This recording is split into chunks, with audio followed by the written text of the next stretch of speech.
स्याबातों की तकदीर जगमगाएंगे, कदम कदम पे चिरागे वफा जलाएंगे।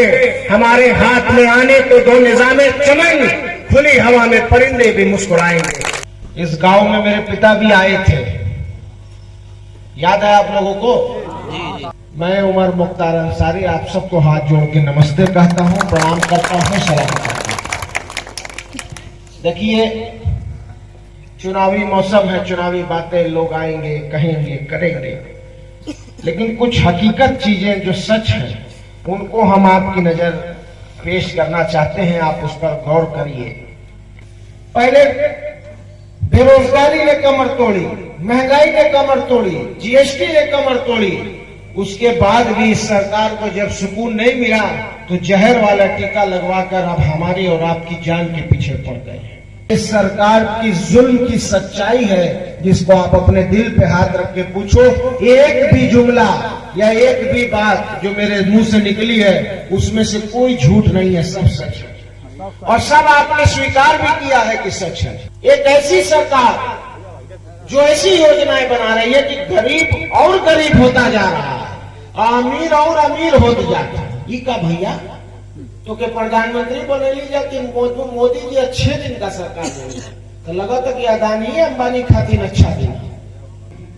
आपने एयरपोर्ट बेच दिया, रेल बेच दिया, LIC बेच दिया, BSNL बेच दिया, प्लेटफॉर्म का टिकट कहाँ था उसको आसमान पे पहुंचा दिया, चाय बेचत बेचत सारा देशवे बेच देना। क्या तमाशा है? और आप सोचते हो कि जनता मूर्ख है? जनता कुछ नहीं समझ रही है। यहां जितने लोग बैठे हैं, कोई ज्यादा पढ़ा लिखा होगा, कोई कम पढ़ा लिखा होगा, लेकिन एक हिंदुस्तान का सामान्य नागरिक, आम नागरिक भी कोई मूर्ख नहीं है, कोई पागल नहीं है जो एक बार दो बार के बाद भी आपकी बात सुनेगा। इस देश का प्रधानमंत्री तिरंगा फहराता है 15 अगस्त को, फहराता है ना? लाल किला बेच दिया, बताइए। इस देश की जागीरें हमने और आपने तो आज तक यही सुना था कि जो नाकारा औलाद हो जाती है वो अपने माँ बाप का, जो उनके पूर्वजों ने उनको जमीन हिस्सा जायदाद दिया रहता है, वो कुल बेच के सब खा जाते हैं, सब वो नाकारा औलाद मानी जाती है। सही कर रहे हैं कि गलत कर रहे हैं? तो क्या माना जाए आपको? आप देश की जागीर बेच रहे हो। आप उसको क्या अपने घर से बनवाए थे? आज आपको हुकूमत है, आप प्रधानमंत्री हो।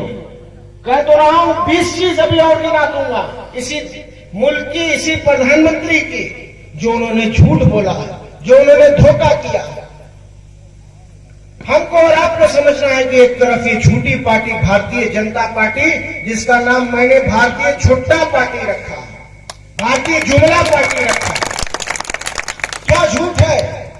आप कहते हो 5 किलो राशन दे रहे हैं, इधर हमारी सच्ची सरकार इंडिया गठबंधन ने भी कह दिया है कि अगर आप 5 किलो राशन दोगे तो इंडिया गठबंधन की सरकार बनेगी, तो 10 किलो राशन दिया जाएगा और मिट्टी का तेल भी होगा और चीनी भी होगी। आंगनबाड़ी, उनकी सैलरी को भी दुगनी करने का वादा और उसकी गारंटी अखिलेश यादव जी और राहुल गांधी जी ने दिया, ये भी लिया है। एक गारंटी जिसका बहुत चर्चा है, सुन लो हलो, खटाखट खटाखट है, खटाखट का बड़ा चर्चा है। खटाखट क्या हुई? हर गरीब परिवार में से एक महिला छाट के उनके अकाउंट में महीने की पहली तारीख को 8,500 रुपया ट्रांसफर, साल भर का 1 लाख रुपया, और साल का 1 लाख रुपया खटाखट खटाखट खटाखट ट्रांसफर हो जाए। तो बताइए, खटाखट ट्रांसफर हो के अकाउंट में अगर 1 लाख रुपया साल भर में आई तो 5 साल में 5 लाख भइल ना। कोई सरकार है जिसने हमारे बारे में सोचा? आज एक सरकार ने मन बनाया है, एक गठबंधन ने मन बनाया। वो नेता है जिनके पास दूरदर्शिता है, वो दूरदर्शी नेता है। उन्होंने कहा कि 1 लाख रुपया साल का महिला के अकाउंट में डाल दिया जाएगा। उन्होंने कहा कि 50% केंद्र की नौकरियों में 50% आरक्षण महिलाओं को दिया जाएगा।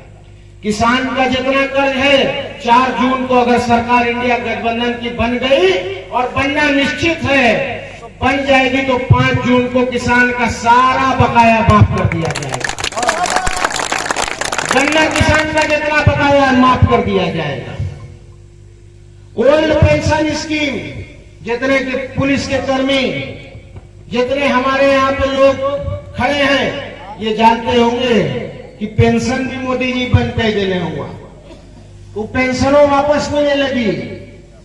मैं आपसे ये विनती, यही अनुरोध करना चाहता हूं कि एक विजन के साथ हमारे सारे नेता, ममता जी, लालू जी, अखिलेश यादव, राहुल गांधी, तेजस्वी यादव, ये तमाम सारे नेता पूरे देश के इकट्ठा हैं, जम्मू कश्मीर से लेके केरला तक सबने गठबंधन बना के फैसला लिया है कि इस बार मोदी जी की सत्ता को हटाना है। और मैं आपको बता दूं, 5 चरण के चुनाव हो चुके हैं, 425 सीट पे जो चुनाव हो गए हैं उसका वोट ईवीएम में कैद हो चुका है।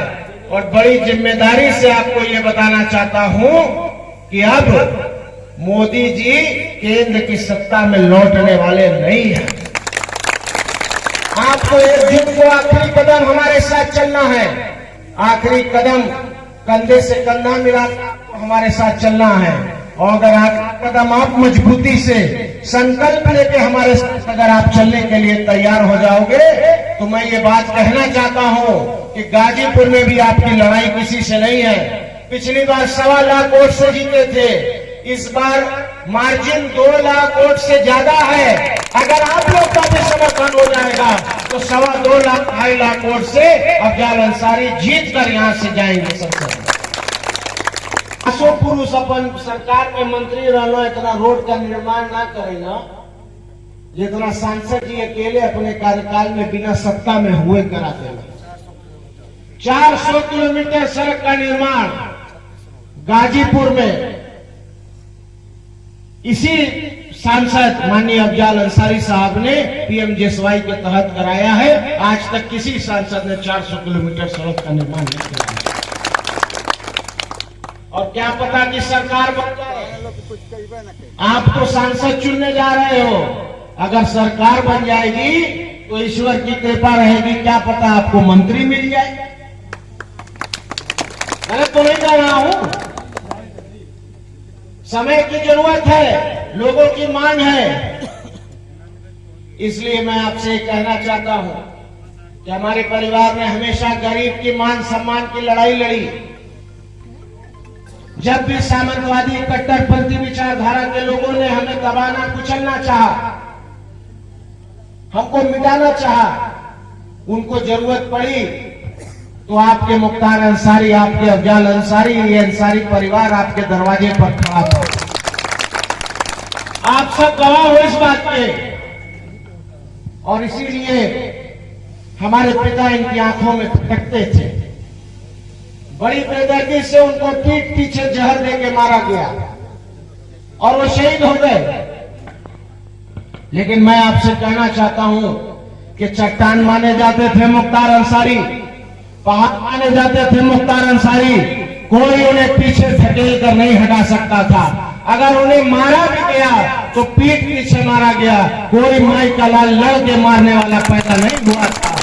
मैं उमर मुख्तार अंसारी उनका बेटा होने के नाते आपसे कहता हूं कि अगर उनका आधा भी होगा तो आपको कभी पीठ नहीं दिखाऊंगा और आपके सामने आपके मान सम्मान के लिए आपके ढाल बन सकता हूं। मेरे बुजुर्गों, भाइयों, माँ बहनों, मैं आपके लिए कोई नेता नहीं हूं। जो नौजवान खड़े उनका बड़ा या छोटा भाई लगूंगा, अपनी माओ का, बुजुर्गों का बेटा भतीजा लगूंगा। जिस तरह हक से आपसे वोट की अपील करने आया हूं, उसी तरह हमारी झोली में अपना वोट, अपना आशीर्वाद, अपना प्यार डाल के भेज दीजिएगा। और जाने के बाद, जीतने के बाद, जब अफजाल अंसारी साहब सांसद बन जाएंगे तो जब आपको कोई आपकी जरूरत पड़ेगी, संकट की घड़ी में आपको आवश्यकता हो, तो अपने बेटे, अपने भतीजे को उसी तरह याद कर लीजिएगा। आपके दरवाजे पे उमर मुख्तार नजर आएगा। लोकतंत्र में आप सबसे बड़ी ताकत हो, आप सबसे बड़ी शक्ति हो। अगर आप संकल्प ले लोगे, आप मन बना लोगे, तो कोई दुनिया की ताकत अफजाल अंसारी साहब को जीतने से अब नहीं रोक सकती। एक बार अपना दोनों हाथ उठाकर हमको बताइए, क्या आप लोग वोट देने के लिए तैयार हैं? सब लोग तैयार हैं? अपने बेटे भतीजे का मान रखेंगे? मैं भी तहे दिल से आप सबका एहसानमंद और शुक्रगुजार हूँ। आपके मिले प्यार ने हमारे जख्मों पर मरहम लगाया है। मैं तहे दिल से आपका एहसानमंद और शुक्रगुजार हूँ। श्याम की तकदीर जगमगाएंगे, कदम कदम पे चिरागे वफा जलाएंगे। हमारे हाथ में आने तो दो निजामे चमन, खुली हवा में परिंदे भी मुस्कुराएंगे। जय हिंद, जय भारत, जय समाजवाद, जय भीम, खुदा हाफिज, नमस्कार।